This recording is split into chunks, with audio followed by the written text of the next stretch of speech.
the sole purpose is to save a ton of time and to allow people to use the stack that they want and not be forced into, well, here's your 6 providers that you have to use if you want to use our software platform. We have these 6 integrations that you can tap into and pay extra for. And we don't even charge, we don't charge today. I'm not saying we never will.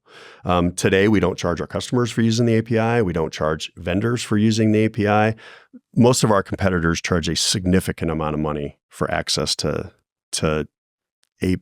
APIs. So we don't do that, at least not today.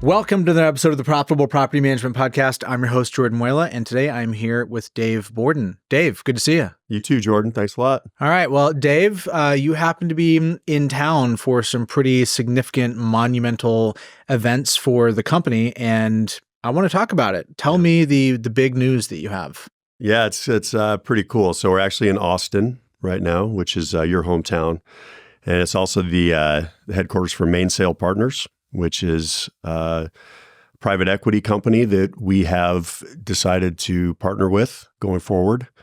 And they're going to be making a significant investment in RentVine to help us continue to grow the company, get to 1 million units as fast as possible, which is kind of our short-term goal, and just kind of help us with some of the, doing a property management software has a lot of moving parts, both financially and legally. And while we think we're doing everything right, it would be nice to make sure. And, Mainsail's made 3 really successful investments in our space. They backed ResMan. Great outcome. They backed Paylease, which is now Zego. And they also backed Nexus, which is like a invoicing and billing platform. So they have a lot of experience putting together a lot of the stuff that we need to do. So they really emerged. So actually, they made a really nice, fair offer last year, which we didn't feel like we were quite ready to do, and so we turned it down. And since then we've grown significantly, and we decided at the end of last year that John and I were in John's my business partner, as you know, but we were starting to pay a lot more attention to the legal and the financial and the accounting, and John leads our development team, and I'm CEO, but I'm responsible for a lot of sales, and we found ourselves getting a lot more bogged down into those parts of the business, compliance, rather than doing what we do best and moving the needle on the product and with adding business. So we started really discussing what our options were, and we have raised a few dollars in the past through private placement memorandums, and we've always had pretty willing investors, and we really appreciate everything they've done for us. But they don't have that pedigree of doing it already. So Mainsail's backed 70 companies in their time. Their founder Gavin is, I think he's brilliant, and his team is incredible. Everyone we've worked with over there is awesome. They really respected that we have a culture that we've worked very hard to build and that we don't want it messed with. And John and I wanted to continue to run the company. And they made they've been extremely respectful of all of that, of all the people we talked to, which is a lot. They just emerged as kind of far and away the most solid partner, that just relevant experience, and just the fact that we just really like them and trust them to respect what we've already built, but to really help us get where we need to go. So it's really exciting. It's a really nice, big valuation. They're making a $75 million investment into RentVine. And I think that's a huge vote of confidence for us that a company that is established as them, as disciplined as them, and as successful as they've been, particularly in our industry, sees that kind of potential for us. It's really humbling. So it's really cool.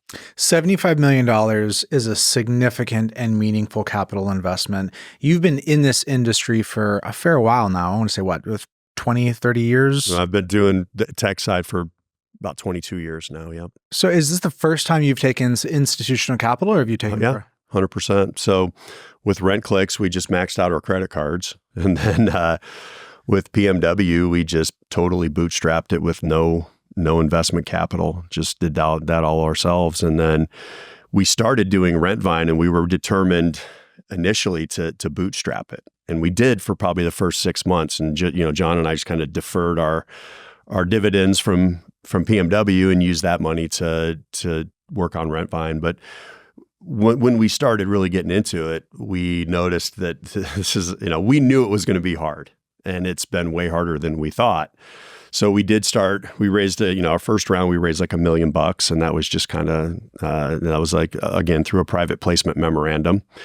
And I went to friends and family, fully expecting them to just kind of laugh at me and say, that's crazy. But I was really surprised. We actually raised the money fairly easily. And, I guess when you do have a track record of building a couple successful companies, people kind of start to trust you a little bit. And so that was surprisingly easy. And I probably oversold it a little bit at the time because I thought that entrepreneurs, we always feel like there's no way we can fail.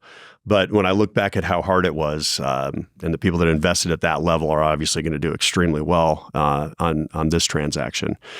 It bodes well for them, right? Yes. The difference between raising retail versus institutional is that institutional is doing due diligence. Yes. When you get that check, it's a true validation from smart people that were really all the way up in the guts of it. So for the existing investors, this is the affirmation that this is going somewhere. They're getting a return on those previous checks. And the retail investors pretty much just have to take our word for it that, hey, we're doing pretty well. Here's the PPM. It outlines all the reasons where we could fail and all the risks and all that stuff. But I would tell you, we closed. So what's today, the 22nd? We'll probably air this, next week maybe?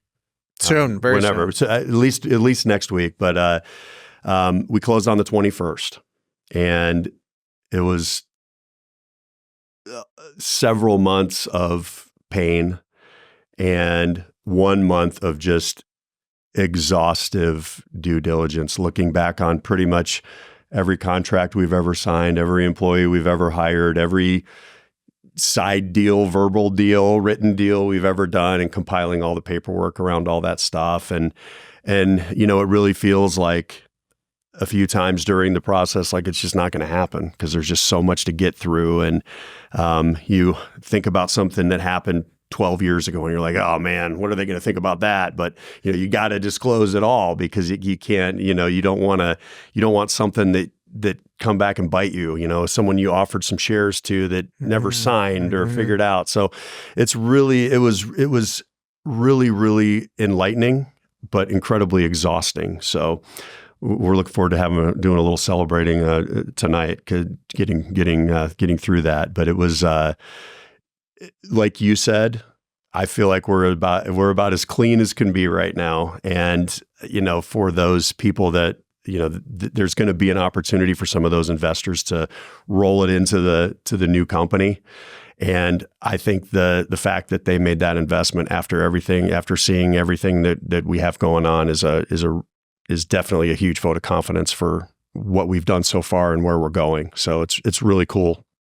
So before we get into the process, I have this question. Yeah. Every entrepreneur's journey is really winding, meandering. And at times there can be some regret of like, why did I do that? The reality is every step led to the next thing. Mm-hmm. Would there be a RentVine without PMW? Probably not. I would say no. And so PMW was, say more. Is what? Say more. Tell me more. I mean, PMW it's property manager websites. So when I first started working and it's funny because I came out of I sold RentClicks in like 2006, and I had a great business partner, Jonathan. I have another different Jonathan this time. You have a type. Yeah. I like developers named Jonathan, apparently. And I did some other, so after selling RentClicks, I did some other things like some self-storage, and I had had a denim store and just stuff I really didn't know that well. And we didn't do so well with all that stuff. And then I went back to rentals. It's rentals.com now, what RentClicks used to be. And I was consulting there, and I met a friend there, and then I met an eventual business partner there, and then I met Jonathan through all that. And when I met Jonathan, the first like within the first hour meeting him, I'm like, I better make you rich before somebody else does, because he is that talented. And we've that journey that we started off like, hey, we're going to go compete with my old business, and we did free rental site. I remember those days. Actually, even before that, Jonathan was working on Property Stampede, which was a quote property management software, but it really didn't have any discipline around trust accounting. So I told John, and Jonathan was super impressed, because I set up 10 appointments in one day, and he's like, holy cow, we're going to make so much money. But every appointment we went into, we came out with a list about 5 pages long of stuff that we sucked at. And so it was a little discouraging there. And it just kind of boiled down to where we were going to have to scrap it and start over anyway, because it wasn't disciplined around trust accounting, which is the entire point. So we kind of needed to pivot a little bit there, and we did free rental site, and free rental site was doing okay, but it wasn't gaining the kind of traction we needed to feed our families. So we pivoted to PMW, because John and I are both really good at SEO. We know how to build websites. We know what works for gaining new clients. So we did it at RentClicks with helping them find tenants. So we figured, hey, we can help them do that. Everyone needs a website anyway, so we might as well actually build one that's actually going to bring in leads and new owner investors, and that has a return on investment. It worked out really well. And as you know, we kind of steadily grew that business over the years. It was kind of a lifestyle business. We were having a lot of fun, and we were playing a lot of tennis and staying in shape, and it was fun. But after a while, I kind of sat John down and said, hey, love you to death. I want to do something a little more ambitious, and I'd love to do it with you. But if not, I'm going to go do it myself. Go big or go home. And he was like, I'm in. What do you want to do? And, our options were anything. So this is about 2016, 17 when we're having this discussion. And our options were basically anything. John's talented enough to build any software. Just how much time does he have to do it? So we thought about doing other stuff, because we're very aware of, we have huge incumbents. We know how complicated the software is, and cobbling it all together in a viable format was going to be really difficult. But eventually we did decide that that's the route we wanted to take. And that's probably why that's a really long way of telling you that yes, PMW was necessary in order to get us to RentVine. And we needed, we also built Rent Screener, and we built some other things. Right. We had all kinds of stuff floating around out there that we built, and they're all great products. But as you know, a lot of times they're not going to adopt it if it's not in the accounting platform. But Rent Screener is another example of great contextual experience to have gained before getting into it. Correct. And we thought it was the best product out there, but we had people that say, Dave, I don't care if it's free. It's not integrated into my software. And that was a big lesson for me, that like, man, if you really want to grow a big business in this industry with tech, you got to have that platform. And this was an area where things were even more closed off than they are now. 100%. Nobody had an API. And so we were like, and we had heard those complaints. And by the way, our customers kind of pushed us into doing it, because they all said, you guys need to build it. We trust you. We like you guys. You understand the industry. We just don't think the other guys get it. And so we're like, hey, they may not get it, but they have a lot more resources than we do.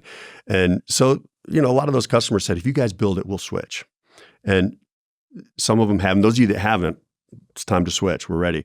But we were prodded into it by our customers, and we decided to do it. And so like you said, the entire journey of getting there is what it takes. And we kind of needed all those, we needed all that experience. We needed all the scars. We needed all the battles, and we needed the relationships to be able to do a project as ambitious as this one. So how long has RentVine been live for? Well, we had an iteration back in like 2016 that was like an investor product that we shut down because we got some payment fraud on there. It cost us about $20K, and we were like, "Hey, man, we're really not keeping our eye on the ball here, so we're gonna have to shut it down until further notice." Fraud's a nightmare. Yeah, and so we decided. So that was the original iteration, completely scrapped. Zero code survives from that iteration. So we started. I would say Jonathan started programming 2017, and it was 2021 before we officially came out of beta. So we had a few customers in beta from about October of 2020 until January, February of 2021. And then I convinced a couple bigger customers, friends of mine, that were ready, and they did, and they switched. And that's when we kind of decided to call it, is like April of 2021 is what we consider our go live day. So it's been pretty good. April Fool's Day. So it's been pretty good velocity since then till now. Yeah. What told you that now was the right moment to bring on an institutional capital partner? That is a great question. And, John and I have always been in lockstep on everything. And John was very much against it. There's been very few times, and I think he'll tell you now that he's extremely happy that we've done that. I won't put words in his mouth, but he's told me that himself. But there's very few times in our relationship, which, as you know, with a business partner, your business partner is closer than your, unfortunately, you see them way more than you see your wife or your other family members or anyone else. And there's been very few times that either of us has just been like, we need to do this. Just trust me on this and get on board. I know you don't understand it or maybe believe me right now, but just trust me on this. And he's done that to me too. And he's been right. And one of our core values is no ego. So when we're wrong about something, we move on and get on board with the right answer. And so that's it. About 6 months after we did raise a fourth round of PPM. So I would say probably December of last year was when we it's when the financial and legal stuff of it started to get a little bit overwhelming for us. And John and I were spending a lot of time doing stuff that we're not that great at and not excited about. John's a programmer. That's what he does. And he leads his team incredibly well. And I'm motivating and selling and talking to customers. And that's what I do well. And neither of us were doing a lot of that. And so, and we have limited resources.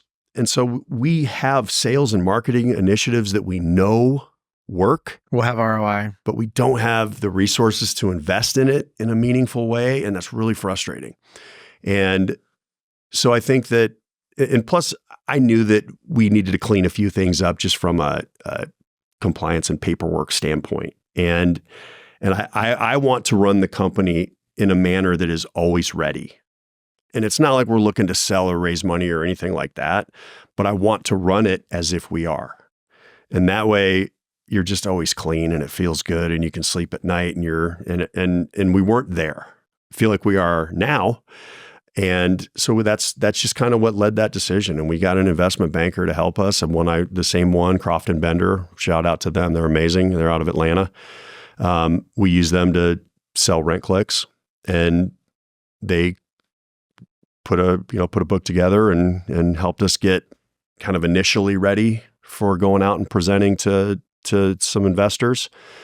And so I mean, it was about the end of last year when we just said, we need a little bit of help with this stuff. How many firms did you end up fielding offers from? Well, I think we sent the book out to almost 100. And we had 8 initial term sheets. And then we had a few kind of next level term sheets. And then we kind of dial it in and see who we want to work with. And Mainsail emerged as the winner. And I'll tell you that the valuations were pretty good on all of them, but Mainsail clearly emerged as the most, just the smartest partner. And like I said, we liked them. A lot of our meetings revolved around explaining the property management industry to the potential investor, and like Mainsail already got it because they've already done it, and they've been looking. It's funny. They actually contacted us in 2018 when they were still investing in ResMan, and wanted to potentially purchase PMW because they wanted to have a website platform. Mm-hmm. And one of their people showed us their CRM notes, and it said, "Hey, they're not interested right now. They're thinking they're going to build an accounting platform. They claim they're going to build an accounting platform." So it was kind of cool. They've been tracking us since way back then because they sold ResMan because I think they got a really nice offer, and it was kind of a too good to say no to offer. But they said they've been hunting to get back into the space because they love especially the single family part of it, even though they're good at the multi too. And they've been hunting down a platform for years. And they like I said, they came and made us a really fair offer last year, but we just weren't quite ready for it. But the people there and their experience and what we're about to do was why we chose them. How would you stack rank the criteria that you were applying to these capital partners? Well, number one, we want someone that we like and trust that's aligned with our culture. Because I've told you a million times, culture is everything. It's not an important thing. It's the important thing. And I felt like they were extremely respectful of our culture. That's number one. John and I wanted to be fully involved and execute the business. And a lot of people want to come in and say, "Hey, nice job, guys. We're going to move on from you guys and bring in some adults and show you how to do this." I think they genuinely think that we're doing a pretty good job, and they trust us and like us and want us to continue to run the business.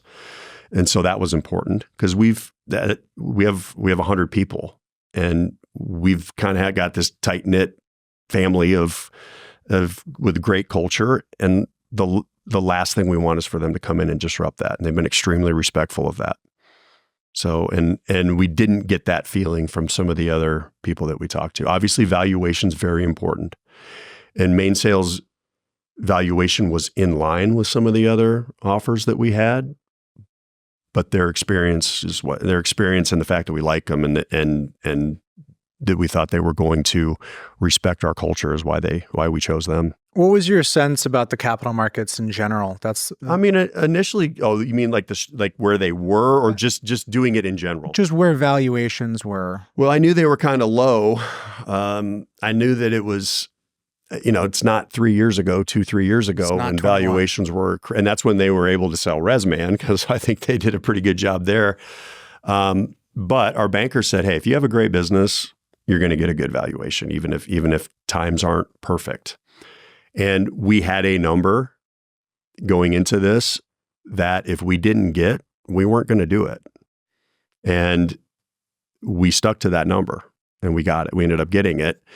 And because we just didn't, we have people that invested, and I wanted to make sure that every single investor, no matter when they came in, saw progress, had a good income, had a good outcome. No down rounds. Because going forward, they're all going to be offered an opportunity to either cash out what they've already invested or to roll their equity into the new business. And I want every single one of them. So the last round we did was last year. Even those people are going to be up 15, 20% in a year, which is not a problem. The people way early on, they're going to be up multiples of, up to like 10, 11%, 11 times. So I know that the earlier investors are going to be pumped. And I just wanted to make sure that the later round investors were also well taken care of. And I think they'll probably all want to roll it forward anyway, because they didn't get into it to make 15% or 20%. Mm-hmm. And I think the vast majority of investors will roll into the new entity because, like I said, Mainsail's investment is a pretty good endorsement of what we're doing and where we're going. way better than the PPM that we sent out and me saying, "Hey, we're looking good." We're going where we need to go. But I just mainly wanted to make sure they were taken care of. How did you evaluate the decision of whether to work with an investment banker versus running the process yourself? Well, because I'm sure you get a lot of this, but my inbox is full of every venture capital and private equity firm in the world that just wants to have a 15 or 30-minute conversation with me, so they can see where, kind of get an idea of where we are. And I just didn't have time for it. And I didn't want to be rude and push them off because maybe someday we would want to go that route. The banker, I've used one before, and I said the same thing because they have an enormous fee. And I was like, what are they going to do for that? But the thing of the banker is they have a minimum fee if nothing happens. And then they have a nice fee if you do something. So they're kind of like, they're almost like a real estate agent where, hey, they're going to do all this work, but if it doesn't actually sell, they don't get anything really. They get like, we paid them like 50 or 60,000 to put the book together for us. And so that, if we'd ever did a deal, that's all they would have gotten. Mm-hmm. So, they were fantastic. So they kind of lead the process, but they also kind of get your ducks in a row first. They helped us build a financial model. They're kind of preliminarily asking us like, hey, do you guys have any skeletons in your closet that we should know about that any investor might say, nope, done deal? And then ultimately they manage the process. They send out all the investment materials. They field all the inquiries. They can ask, they're smart enough on our business to ask the easy questions so we don't have to. And then they kind of control it. They want all the offers kind of coming in at the same time so you can kind of create a little bit of competition, and they want the process to move along at a certain pace. And then, there's kind of some steps there. First you send it out to everyone. A handful of them want to get a lot more information, have meetings with you, and then you get your offers, and then you kind of ask for the best offer. And then once you find the partner you want to work with, then you kind of have like an exclusive period of time to do the due diligence and close the deal where you're not going to be out mm-hmm. talking to anyone else. Mm-hmm. And so they manage that entire process, and they're extremely valuable just from the time perspective of not having to do that yourself. Every major PAS in the market right now has taken on institutional capital mm-hmm. at some point. How did you and how did the investors, particularly the ones that were less educated on the space, how did they think about the dynamics of winner take all versus it just being a big pie? And if you're, I think that, it's pretty interesting because I think we have like 50 investors, friends and family. Some people put in 25,000. Some people put in 2 million, and they're all over the place, but they have never bothered me. Like they're not calling me, hey, what's going on? How are sales? What's your revenue? I have really never gotten any of those calls. And granted, we've been doing really well, and I send out a quarterly update that has been pretty rosy. So it's not like they have a lot to complain about. But they don't really dig into that. The vast majority of them are, hey, we trust you, Dave. I was asking more about the institutional capital part. Oh, the institutional capital, initially they don't trust you. They want to see everything. My question was, some people would look at this market and say, hey, Dave, like there's already competitors here. What are you doing? And those competitors are bigger and well-funded and been around for a long time. And if the idea is that you can only make money by unseating the largest player and by being number one, that's a very specific perspective, and it's a very high bar. Right. I haven't seen that be the case. There's a number of players in this space, and it seems like there's plenty of room to make money all along the way. What did you experience in terms of the due diligence that investors were applying specifically around the viability of competing with these larger players? Yeah, so obviously they're all very experienced, and just Mainsail in particular, the vast majority of their portfolio is like SaaS, ERP softwares B2B, that run SaaS companies. So whether it's property management or legal, or they have a software that manages like diesel diesel maintenance garages, and they understand that all of our incumbents, 100% of them, were built during the Bush administration or sooner. So they're all on old platforms. And even though people hate to switch software, there comes a point when they do. And when they do, they're generally not going to leave one tired old platform for another. They're going to want to come over to the fastest, strongest, most modern open API software that's going to allow them to pick up a ton of efficiency in their business. And that's what we are. And they see that. And I think that they also, so there definitely is that. And they've seen it happen over and over again in other industries. It's not just ours. But and that's like their thesis over the last few years is like, hey, somebody's going to come in and build a better, more modern product, and they think it's us. So they were actually really excited about that because they think there's going to be a lot of platform churn in the next several years. And as long as ours is among the best functionality wise, then we're gonna get a lot of that business. Also, they do realize, even though they want to win and we want to win, which winning means being number one. Financially, you don't have to be number one to win. To have a great outcome? We can be the 7th best property management software, and we'll probably have 1 million units and be an incredibly valuable company, and that'll be a great outcome for all the investors. I can think of multiple examples of that. ResMan, Buildium being two that come to mind. Yeah. Fantastic outcomes. Yes. Yeah.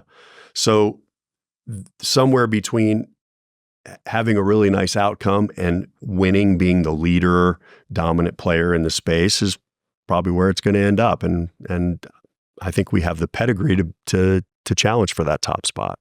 When you think about differentiation for what RentVine is doing, the competitive positioning, what would the average consumer switch to RentVine for, knowing that switching is a pain? And I don't care what people say about how easy so-and-so makes it. The reality is there was always data loss, there's always inconvenience, there's always hassle. So when people switch their property accounting software, it says a lot about the amount of pain that they're experiencing and the what they've bought into.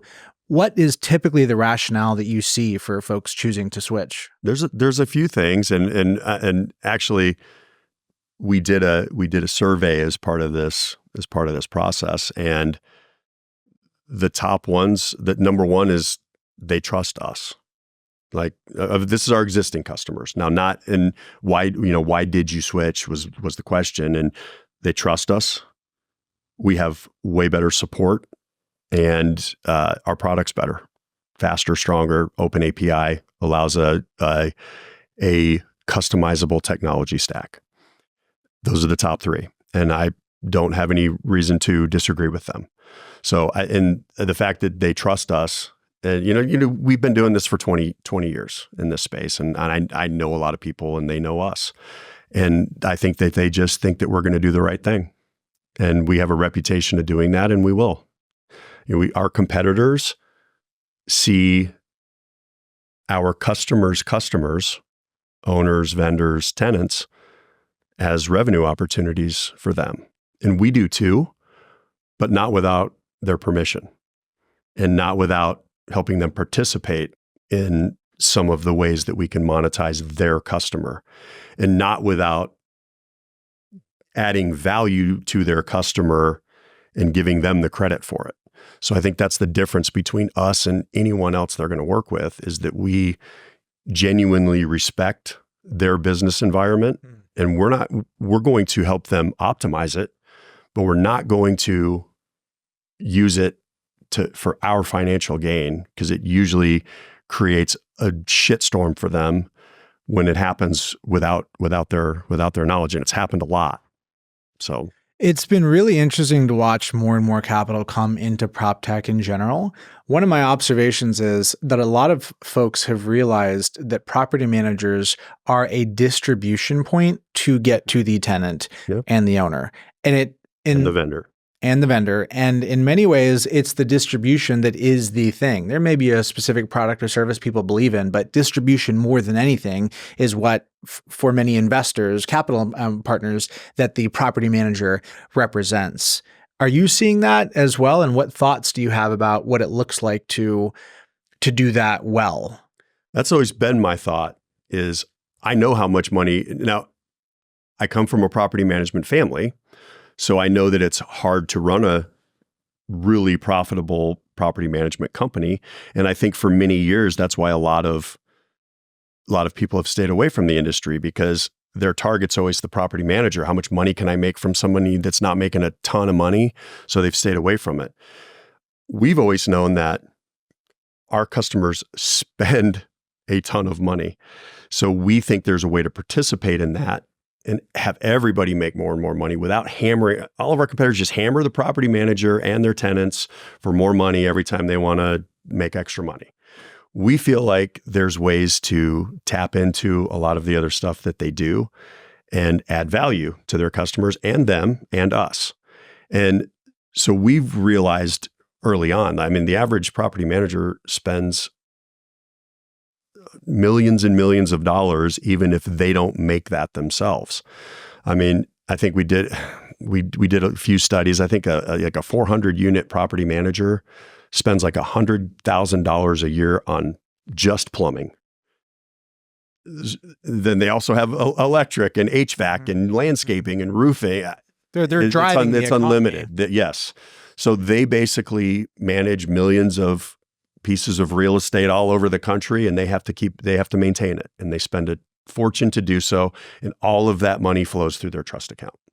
So that's the opportunity for us, and we feel like we can monetize that without, I mean, we still charge for software, but we feel like we can monetize that without hammering our customers. This whole open API thing, that's one of the early claims to fame of RentVine, something you've got some traction around. What I've observed is that you guys really have had a very blank slate approach that's generous and allows people to build what they want to build, which is pretty directly juxtaposed against the approach that other folks have taken. Yeah. Where do you see this evolving or going over time?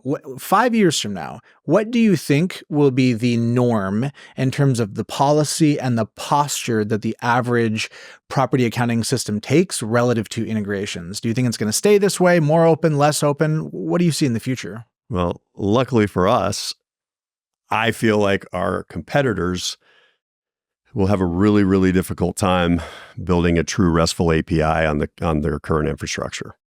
Like I feel like they may have to scrap it and start over.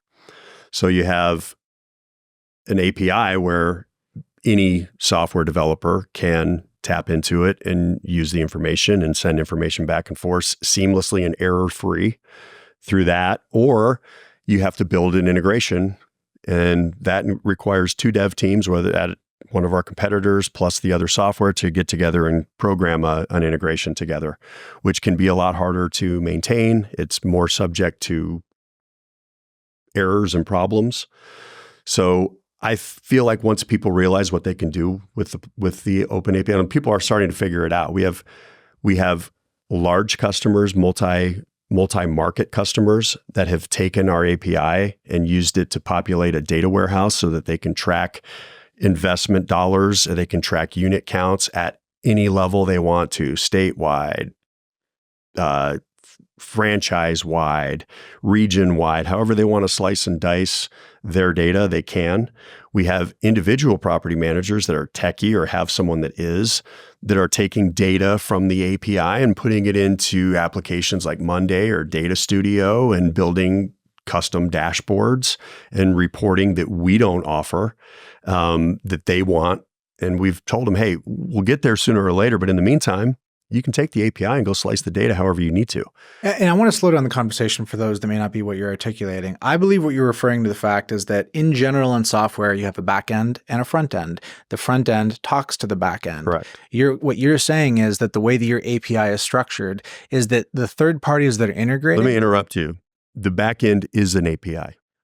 So the third parties that are integrating are talking to the same endpoints, The same that your endpoints front end, that our React front end is talking to. as Correct. opposed to a separate API that's Correct. meant to facilitate all of this. Instead of like, hey, let us send all this data through whatever format to your system, and then now you can look at it in your system and do what you want with it, and then we'll send it back through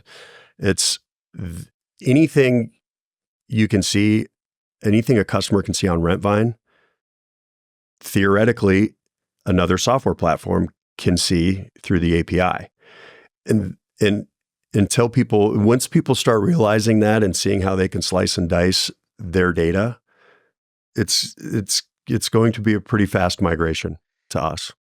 So it does seem like a slightly esoteric point, but from our experience building an integration right now, we've completed a one-way integration, a push integration, pushing data over. No, I'm sorry, a pull integration. We're now working on a two-way integration to push data back in. We're observing the same thing, is that the endpoint coverage and what we're able to work with is pretty robust in nature. How many integration partners do you guys have right now? What's your guess? Well, I honestly don't even know the answer. I mean, because there's a lot. There's a lot of other vendors that typically have to log into another system to administer their customers' accounts, and they can do a lot of that through the API with a single point sign-in that saves them a ton of time. And we've heard that from a lot of vendors as well, is like, we're sending people to you because we can administer whatever plan we have on the software so much easier than we can because like a vendor who manages a lot of accounts, they can set up one piece of software and switch in between accounts on that piece of software instead of having to log in and out of different, if they want to switch customers, they can switch customers and then go and administer that account. And then they can switch to another customer to administer that account without having to log in and out of that customer's experience, which also creates a gaping security hole in many cases. So, because you never know who of your vendors are in the system using it. So it's always better to do it through the API. One thing that took a minute for me to fully wrap my head around was how disparate the quality of the API ecosystem was. Meaning a couple of different things. Number one, the coverage. Or the absence of.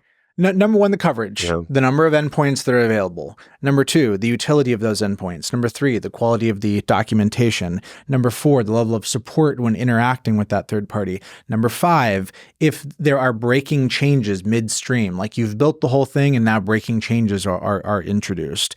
There's a bunch of criteria that relate to how viable it is to integrate. And the reality is rolling out a baseline integration in most cases is not that hard, but building on top of it, making sure that it's stable because what it's touching is so sensitive. In our cases, these are emails, text messages, notices that are going out to owners and tenants built directly on top of the integration. So it has to be rock solid. There's not a lot of room for oops, 100 notices went out accidentally. What I've observed is that the approach that you're taking is friendly. It's a friendly, open posture. And I am pretty optimistic that over time, the entities that are building, while they may not be able to fully articulate it to customers, there will be a preference and a bias for vendors to integrate with the partners that make it as easy, stable, and reliable as possible. And that's capitalism 101 playing out. Well, and unfortunately, I'm giving the lowdown on it when I'm an amateur on it. John's my business partner in the dev team are the experts. I think I know enough to be dangerous, and I'm sure that any tech people out there have a few arguments with maybe one or two details, but ultimately, that's the goal is you send data back and forth without error. And that the sole purpose is to save a ton of time and to allow people to use the stack that they want and not be forced into, well, here's your 6 providers that you have to use if you want to use our software platform. We have these 6 integrations that you can tap into and pay extra for. And we don't even charge, we don't charge today. I'm not saying we never will. Today, we don't charge our customers for using the API. We don't charge vendors for using the API. Most of our competitors charge a significant amount of money for access to APIs. So we don't do that, at least not today. Yeah. And again, for me as a vendor, that's one dimension. I think the thing that matters to me most is how well supported will we and the customer be in the integration? How well will it be documented? How consistently will it work? Will something get yanked in production because somebody high up in the organization had a concern about giving access? Like there can be politics about it as well. And thus far to date, RentVine has been taken a politics-free approach to what you've given access to. The things you've given access to has been pretty generous, and I'm hoping that posture will spread throughout the rest of the industry. For us, the integration it's allowing to build, what we're rolling out in the next 60 days with this two-way push back in, it's like game-changing, next-level utility, time savings, et cetera. So it makes me optimistic about what the next 3 or 4 years looks like for the industry. Well, I actually hope that those other players will not be as generous with the sharing of information. So that's a huge advantage for us. You might, but I think like the thing that I'm sure you would concede is that your presence is. I know for a fact we've already changed minds at some of our competitors that they're going to have to be a little more cooperative on that kind of stuff. The posture is shifting, and it's not born out of... So you're welcome, everyone. It's not born out of altruism. It's just born out of... competition. Free market. They don't like us taking their units. And when I look at the landscape of competition, what I see is that it's necessary for new blood to come in.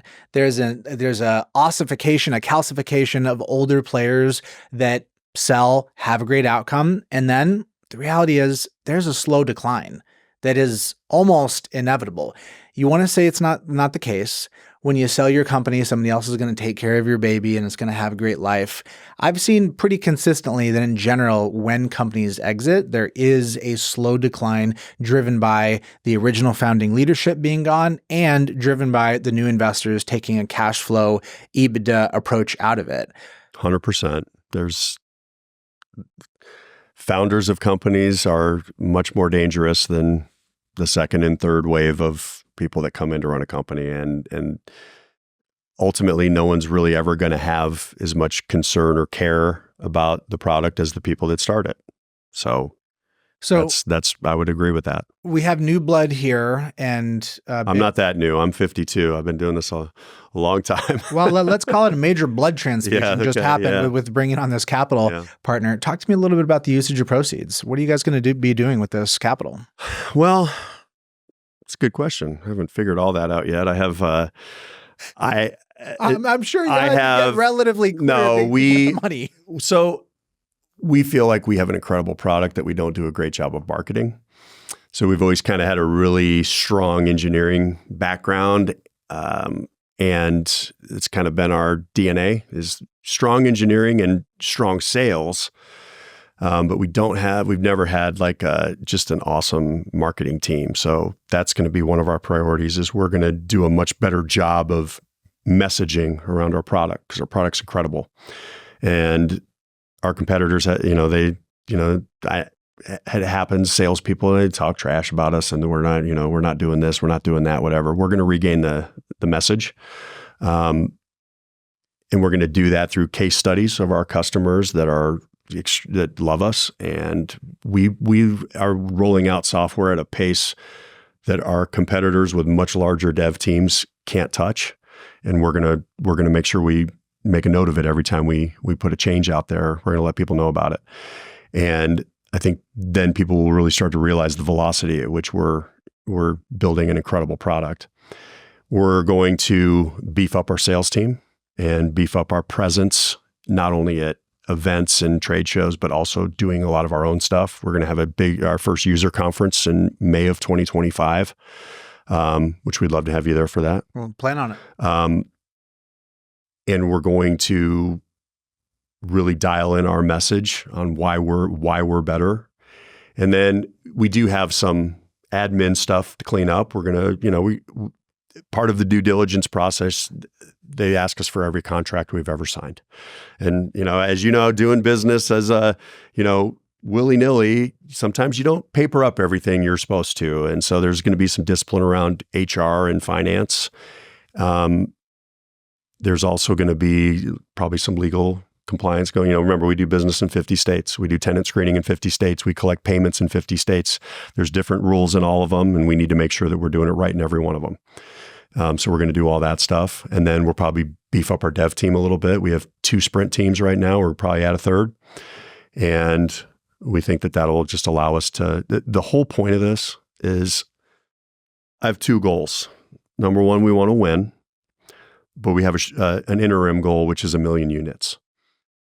And the whole point of taking investment is we feel like we can get to 1 million units a few years faster. Well, you'll lap Propertyware at that point, right? That's correct. Well, I don't know what their unit count is, so I'll let them weigh in on that. But we think we can get to 1 million units years faster than, our kind of allocating limited resources to where they're supposed to go. And that doesn't mean we're going to go out there and start spreading it around, but we're going to make the investment where we know how to move the needle, and that's where we're going to make the investment. And that's, we don't have to kind of make those tough decisions anymore. We're always going to be responsible, bootstrapped financial mentality. And we're always going to be like that. And, RentVine is not quite cash flow positive yet, but PMW makes significant profit. So between the 2 businesses, we're pretty damn close. So we don't, we're not burning. We don't have an alarming burn rate. We have a pretty slow burn rate, actually. I mean, it's probably going to go up a little bit with some investment we'll make over the next 6 to 12 months. But as long as we keep adding those units, it pays for itself pretty quickly. One thing you didn't highlight was market segmentation. Yeah. Are you guys... Obviously, the majority of your clients, even though you're targeting SFR, are mixed use to some degree. Yeah. How are you thinking about continuing to expand in SFR versus small multi, big multi, and all the other adjacent territories of SFR, HOA, commercial? There's a lot of adjacent market opportunities here. What's your focus for the next couple of years? When you look out at everything, it looks really tempting to go after all of it. And I think that's always the kiss of death for businesses, is to get, we can do everything. Lose focus. I know for a fact there's well over 1 million units of SFR managers that have a small mix of multi. RentVine is 100% ready for multi. We have all the big boy multi tools that everyone needs. We don't know that segment as well, but we know there's 1 million units of single family. And so we're going to focus on that, but we will consider adding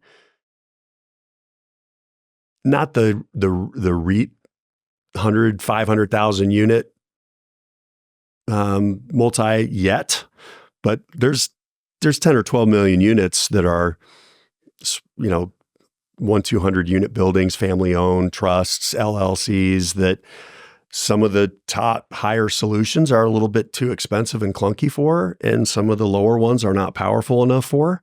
And between PMW and RentVine, we have an incredible dual product to offer them with, a great website and marketing presence and an extremely powerful accounting package that it does everything they need it to do.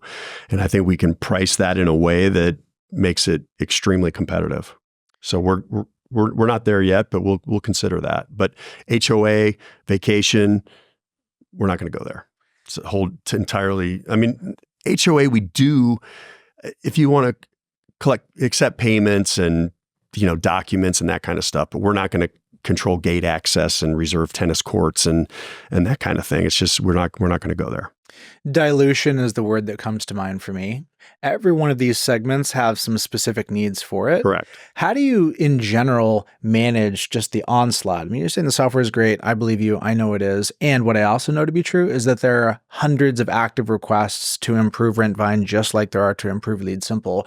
How do you navigate, wait, and order this onslaught of features that is effectively years of development if you were to do them all? We're actually wrong. It's thousands of requests. Okay, thousands.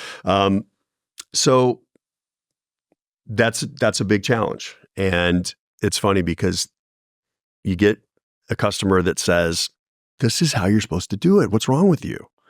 And then we're like, well, and then another customer will say exactly opposite. This other way. Is how you're doing it. This is what's wrong with you. And they know because that's how they do it.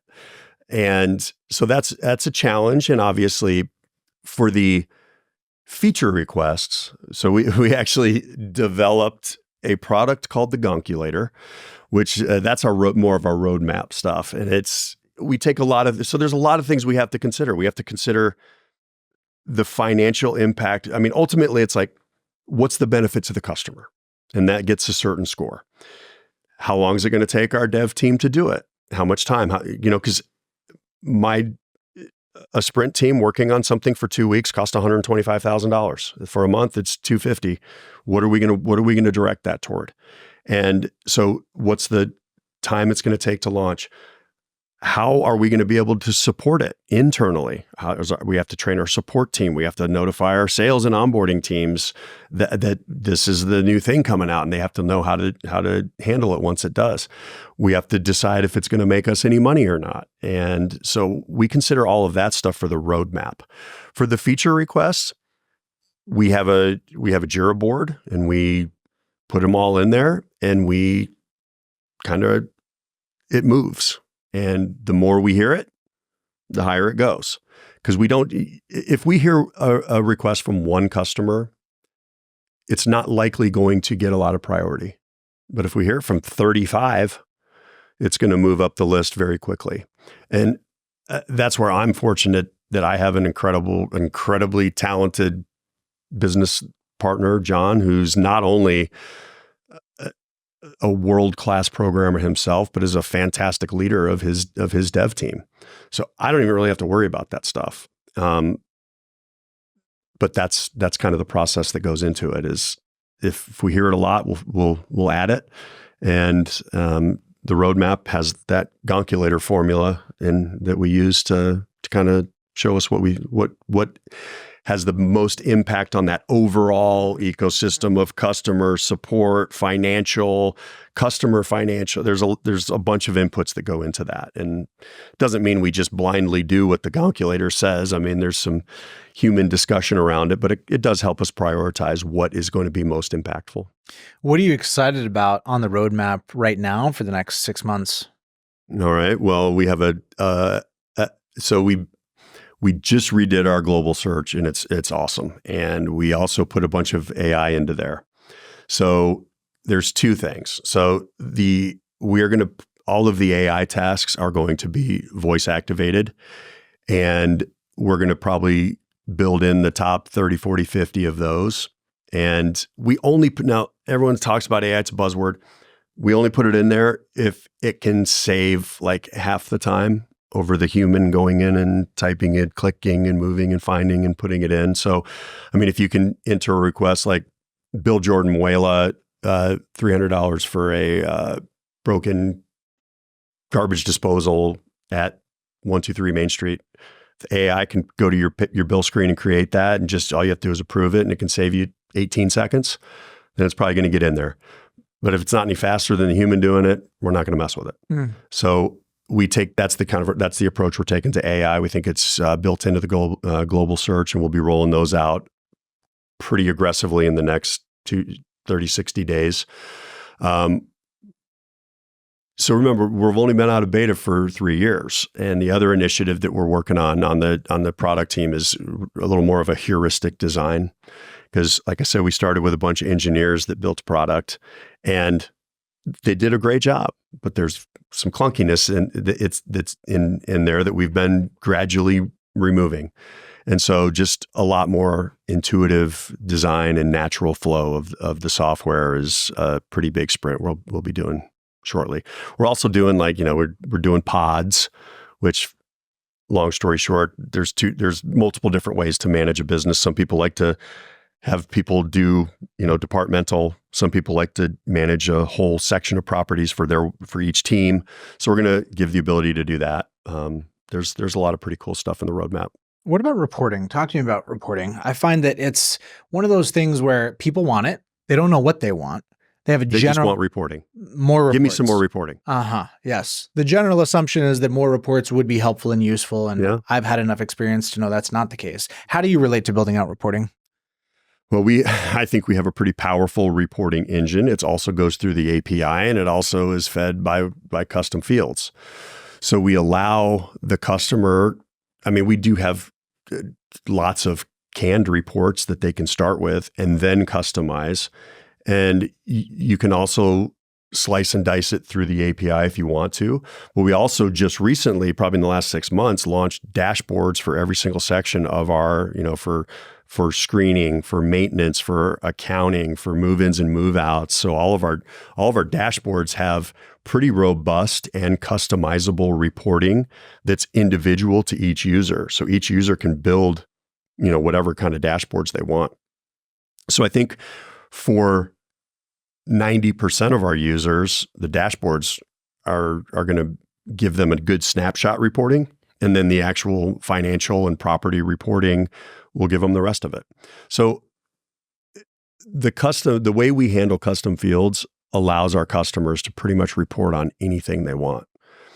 So if you want to see a list of properties that were built in 1977, you can run that report, and then you can add in financial layers like ones that are making over $2,000 a month in rent and ones that are vacant, and you can pretty much create any report you want. And then you can save it so you don't have to build it again.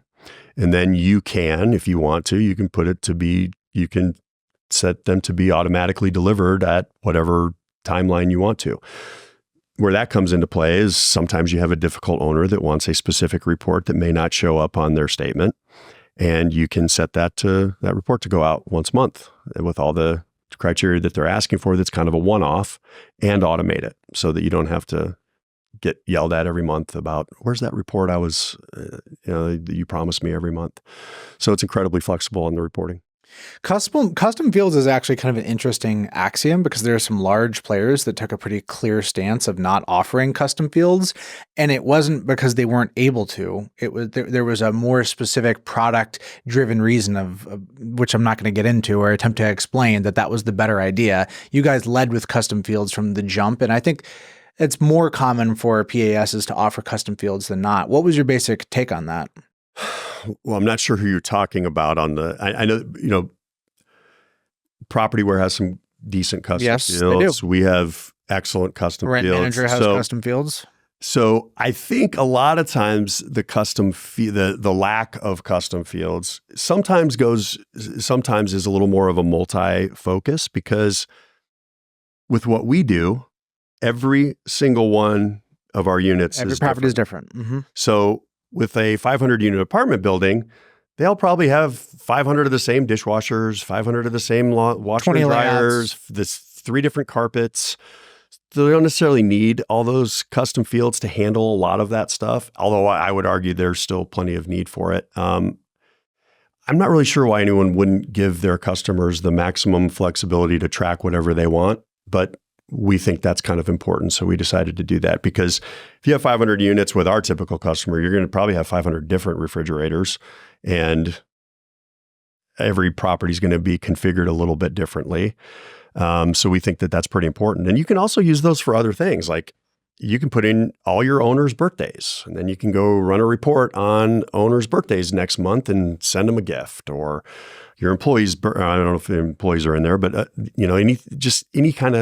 anything like that. You can put in your owner's children, so that when you're on the phone with them, you can be like, "Oh, how's Becky doing? Looks like she's getting ready for college." And you can, even if you didn't remember that yourself, it can be in there. So custom fields can be used to make your business more efficient, make your reports significantly more granular and detailed, and help your customer service team do a much better job, because they have a lot more information about each particular section of the software and the property.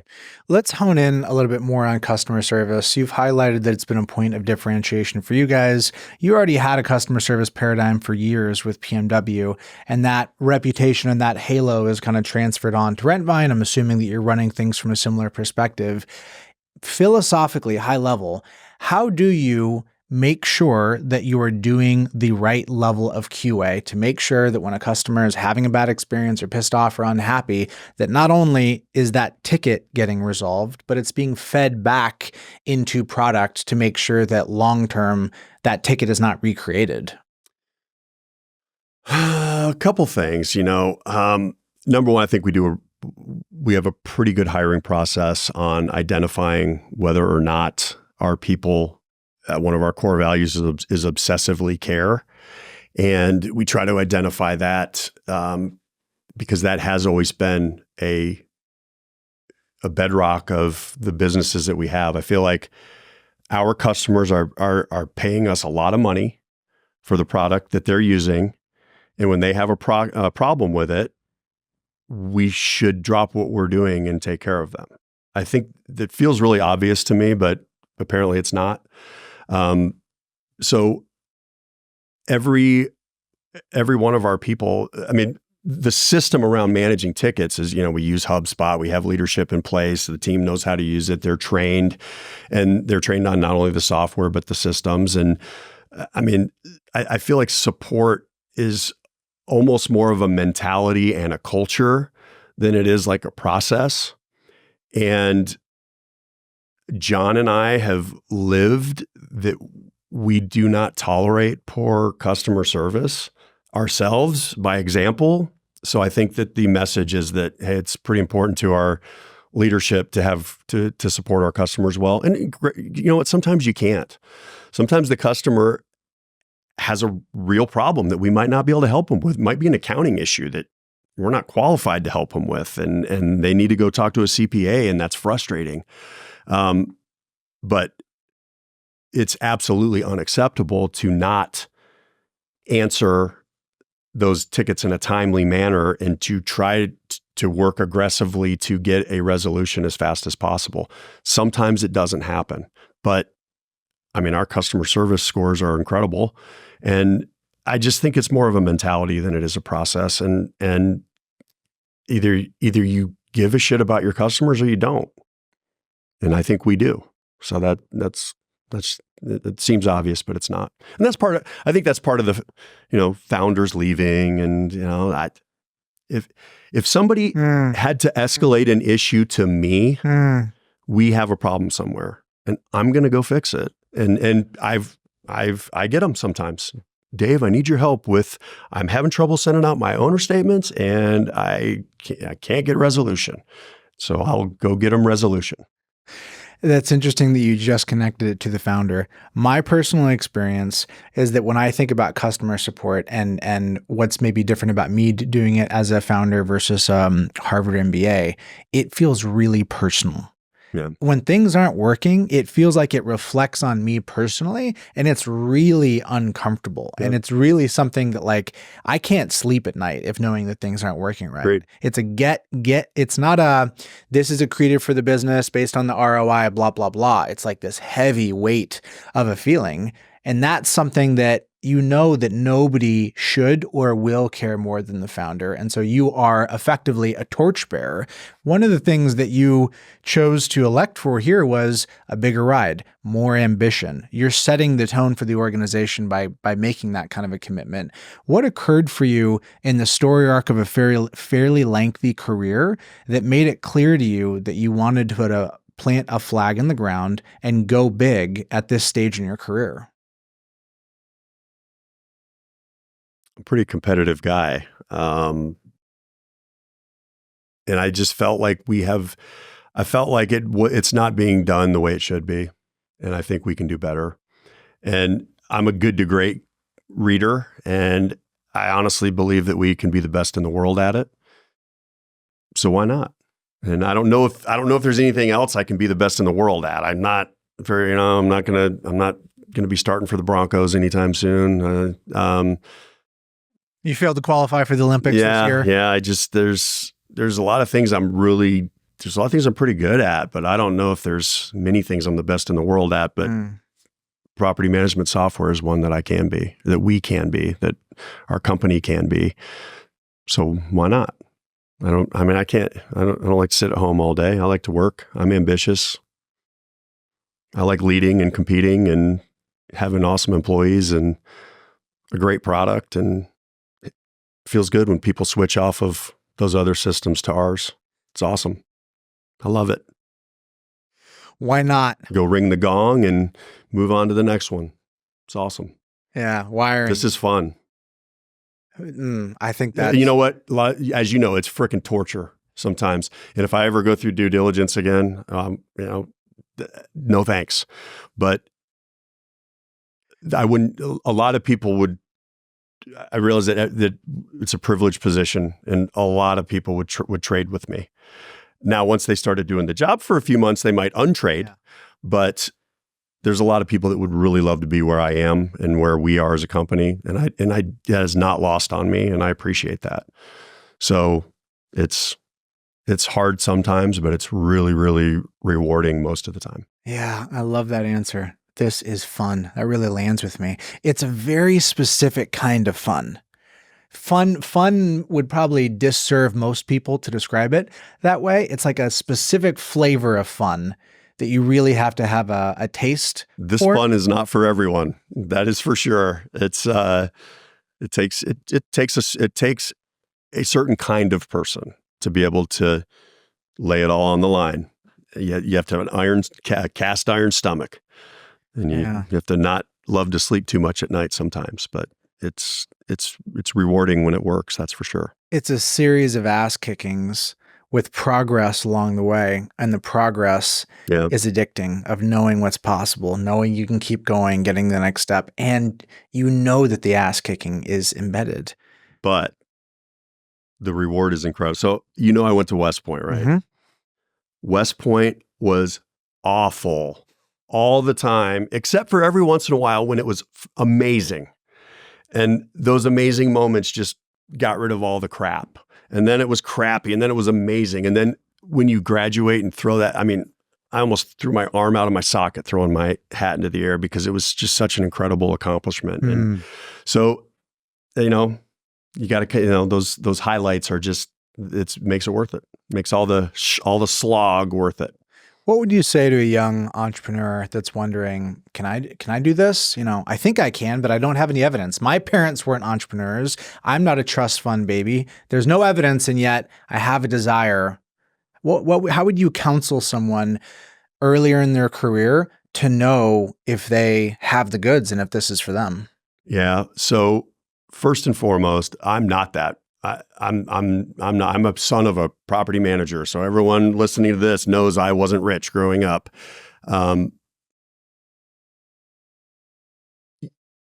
an entrepreneur, first and foremost, is it's very, very hard, and if it takes a level of commitment that most people are not willing to do, and are simply just not prepared to do. And I'm not trying to.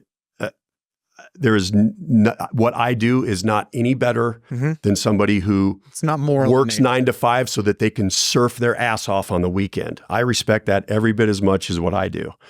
But if you want to be in this kind of environment and you want to have a successful company, you've got to be willing to work 60, 70, 80 plus hours per week and make it your life. You've got to be willing to persist when it feels like you shouldn't. And that's kind of a bashes heads with, sometimes you got to know when to quit too, because you might be going down the wrong path. But and also, like, you're not going to be able to do it by yourself. People can run a successful 1 or 2 person company, but if you really want to go achieve something great, you have to be able to trust other people. And you're never going to be able to trust other people unless you actually genuinely care about other people, because they're going to have to help you get there. And I think one of the things that we've done really well in every company we've started is the culture is great, and people know we care about them, and they're willing to work hard for us because they know that we're willing to work hard for them too, and they know that we've made a lot of sacrifice, and we've given up a lot of paychecks and a lot of personal security and safety to make sure that we're successful. And so that's what it takes. It takes a commitment beyond any kind of job. And like I said, I will never ever disparage someone who just wants to have a job, make enough money, and go enjoy whatever it is in life that they enjoy with as much time as they possibly can. I just happen to enjoy doing this a lot. So it's kind of the same thing. So, when I turned 30 years old, I was like, man, I'm not where I want to be. And then I started RentClicks like the next year, but it's just a level of commitment that you have to be prepared for. And you have to know what you're doing too. You're going to have to get some experience somewhere. being an entrepreneur is hard, but it's worth it. It's worth it if you can pull it off. Over a 20 plus year career, what would you say your lowest point was? Phew. Probably after I sold RentClicks and went into, so I went and did a bunch of other stuff too much. I mean, I had like 4 or 5 businesses going all at once. And then 2008 hit. And we were on the verge of some of those, like we had an investment deal on our denim store that we were going to expand into like 50 different markets. They took off in the plane. And there was so much financial chaos that happened that the guy landed and had so many redemptions requests from his fund that he was like, we can't do the deal. So we're like, okay, sweet. So we were on the verge of being really successful, but I was pretty over leveraged and it all fell apart. We lost it all. So I've gone from, it's pretty embarrassing when you put a big fat check in your bank account from selling a business and then you've kind of squandered it over in just a few years because, and it's not like I was buying Lamborghinis and houses and stuff. I invested it in businesses that I wanted to be Warren Buffett and get really rich. And I just kind of got over leveraged and it was a pretty low point. I had to start over. I started over completely from scratch. So I don't think I've ever told anyone that other than my close people. So it was never dark. I never, got, just, hey, pick yourself up. You got 2 kids over there that need food and you got bills to pay and go do it. Or, I didn't feel sorry for myself, but in that moment, did you question yourself? Did you? Yeah, it's like, are you really this stupid? What is wrong with you? So yeah, absolutely. I don't think anybody that's successful just never had a problem. Just Of course. I mean, maybe it looks like Elon Musk did because everything he does seems to, but he's got plenty of haters along the way. But I don't think anybody that's successful just opened up their doors and rocketed straight to the top and got exactly where they wanted to be in a year and called it a day. And it's ups and downs. I find the way I relate to those challenging moments is what ends up fueling the growth, meaning you can think of those down moments as something to solve or something to fix or something to grow and learn and be transformed by. And that's what I've gotten the most juice from out of my career is actually taking that really negative, unpleasant thing and asking like, what does this mean? What am I supposed to learn from this moment? What did you learn from making a small fortune and then losing it in 2008? Humility. I thought I was pretty cool. 30-something years old, had a few $1,000,000 in the bank, thought I was pretty smart. And I mean, I still think I'm smarter than most, but I was pretty cocky. And that was a big slice of humble pie that I think I really needed. Do you think that cockiness caused you to like not fully think through the weighting, the risks? 100%. Can't fail. And in those ventures, I did not have a Jonathan who's more analytical, more risk averse, but not over analytically so that we can't move the business. Not Eeyore. When I'm 51% ready, let's go. I'm there. He needs to be 75, 80% ready, 85 maybe. And we meet in the middle. I didn't have anyone to tell me that, dude, you're getting too leveraged here. This is too much. Let's chill out a little bit. So I didn't have that person in my life at the time either. So, but mostly the humility part. And I look back on it and I told you it was painful. I can't imagine that I'd be doing what I'm doing right now if I hadn't gone through it. No chance.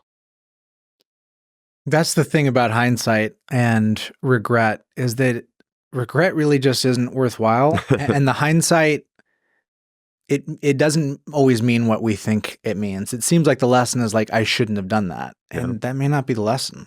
The lesson is like, don't do it again. Yes, 100%. Making the same mistake twice, that's unforgivable. Making it once, shit happens. Yeah, it's everyone has ups and downs. And and that's, by the way, that's another thing back to the entrepreneur question. You better be positive. You better have you better be a glass half full kind of person and not a glass half empty kind of person, because every time there's a failure in my life, I've looked first spot, I look mirror, what did I do? Okay, was it my fault? In general, I don't think I've ever gotten off the mirror and gone to say, okay, it was actually his fault. It's always been right at the mirror and okay, that's what I could have done better. Okay, next time, make the correction. Very rarely is my failure someone else's fault. So, and I think that our society likes to blame everyone's problems on not them, which sometimes is definitely the case, but most of the time it's not. I find that perspective of defaulting to blaming myself to be much more about what is useful than what is accurate. The accuracy, was it more my fault? 51% me, 49% of them? I don't know.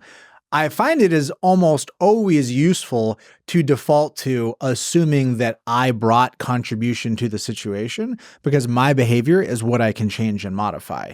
That's the way I relate to that. I think a corollary to that is how people relate to this positive thinking versus negative thinking. Some people think about that as like, it's just kind of a made up concept. What's real is real. It's subjective. And other people give themselves a lot of latitude to simply believe that good things are going to happen because it tends to be useful. How do you relate between how much leeway do you give yourself to make up beliefs about the future? It's a combination. There's